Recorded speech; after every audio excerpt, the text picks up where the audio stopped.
Random House Audio presents A Century of Wisdom, Lessons from the Life of Alice Herz-Sommer, the world's oldest living Holocaust survivor, by Caroline Stoessinger, with a foreword by Václav Havel. Read for you by Linda Korn. No longer forward nor behind I look in hope or fear, but grateful, take the good I find, the best of now and here. John Greenleaf Whittier, 1859. Foreword by Václav Havel. A Century of Wisdom is a deeply moving account of the epic journey of one woman who has crossed decades and national borders to defy death and to inspire us all. Set against both the beauty of our Central European culture and the tragic events of the 20th century that shut Czechoslovakia off from the rest of the world for nearly 50 years, Alice Herz-Sommer's life illustrates a deep ethical and spiritual strength. Her memories are our memories. Through her suffering, we recall our darkest hours. Through her example, we rise to find the best in ourselves. At 108 years old, Alice enjoys telling stories from the lives of great thinkers, from Gustav Mahler to Sigmund Freud and Viktor Frankl, from Martin Buber to Leo Baeck, who have left an indelible impression. With her music, as a concert pianist and as a teacher, she has influenced countless students, their children, and their children's children, just as she comforted her fellow inmates in the Theresienstadt concentration camp with her talents. Since the war, Alice has been equal parts teacher and student. She has spent the balance of her life in untiring pursuit of knowledge and understanding of who we are as humans, as a community, and as individuals. Alice has said, "I never give up hope."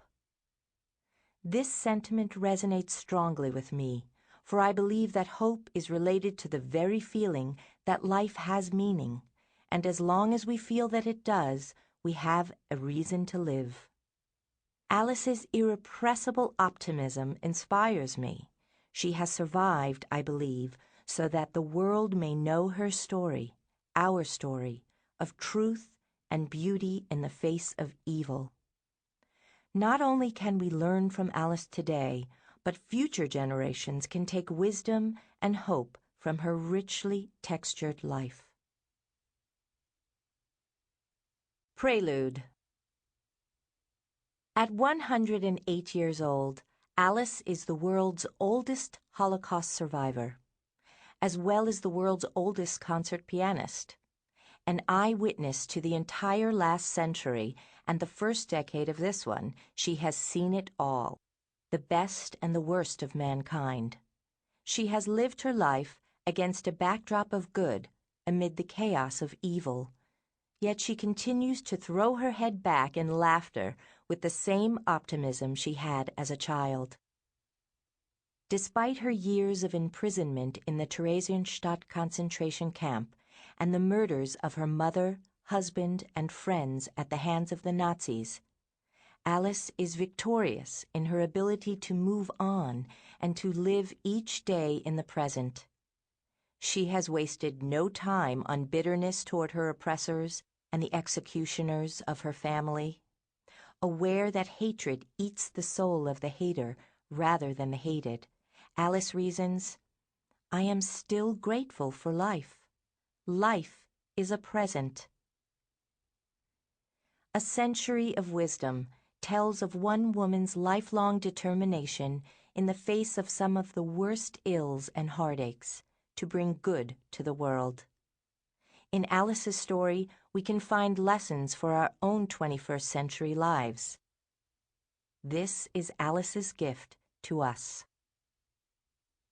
Her name, Herz-Sommer, means heart of summer, although she was born on a bitterly cold day November 26, 1903, in Prague. Her parents, Friedrich and Sophie Herz, called her Alice, which means of the noble kind.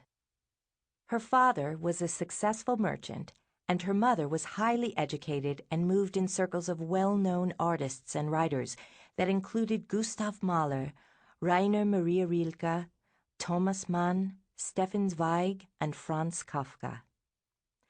Alice grew up in a secure and peaceful environment in which reading and concert-going were the major forms of entertainment.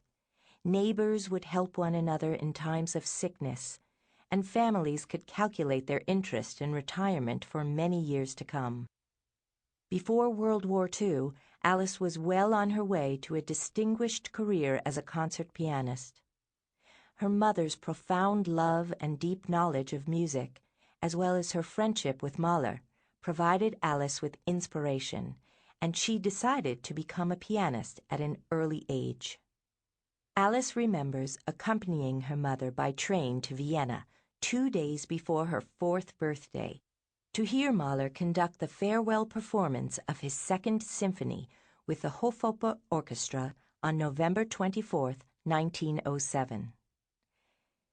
Alice said that after the concert, her mother talked with the composer, and then I spoke a little bit with Gustav Mahler. Alice tucks in her lips and raises her shoulders in her expression of wonder at that moment, in the presence of genius. Most likely, Alice was with her mother when Sophie, together with Arnold Schoenberg, stood in the crowd at the railroad station to wave as Mahler's train slowly left Vienna the morning after the concert. Years later, after auditioning for Arthur Schnabel, she was convinced that a career as a pianist was within her reach. Frequently, she was the featured piano soloist with the Czech Philharmonic, and she completed a number of commercial recordings, receiving glowing reviews in Prager Tagblatt, the German paper in Prague, from Max Brod, Kafka's friend and biographer. But the world around Alice had gone mad. Czech laws were abolished. The city was deluged with Nazi flags. Alice snapped a photograph of her 3-year-old child standing in front of a sign that read Juden Eintritt verboten, Jews are forbidden to enter, and barred his entrance from his favorite park. After the Anschluss in March 1938, Alice's sisters and their families began making frantic preparations to immigrate to Palestine. Alice and her husband chose to stay behind with their young son to care for her aging mother, who would be one of the first to be sent to Theresienstadt. Instinctively, Alice understood that she would never see her mother again, as she watched her trudge with her heavy rucksack into an enormous building the Nazis had confiscated to use for a human collection center. Where they burn books, they will ultimately burn people also, Heinrich Heine had cautioned a century earlier. Still, most people did not believe the dire predictions. By early 1939, remnants of Czechoslovakia's army and government, along with the country's president, Edvard Beneš, had fled to England, where trainloads of children wearing name tags had been shipped to live with strangers. All doors to the democratic world were slamming shut. The British embassy was closing, and the Americans too would be leaving. Nazi soldiers equipped with machine guns patrolled the streets. The last train headed for London, packed with more than 300 Jewish children, never left the station. Most of those children disappeared forever. In July 1943, Alice and her husband, the businessman and amateur violinist Leopold Sommer, and their 6-year-old son, Raphael or Raffi, were notified that they too were being deported to Theresienstadt. Alice had hoped she would find her mother there, but Sophie had already been sent on farther east, most likely to Treblinka. Theresienstadt was no ordinary concentration camp. From the outside, it looked Sample complete. Ready to continue?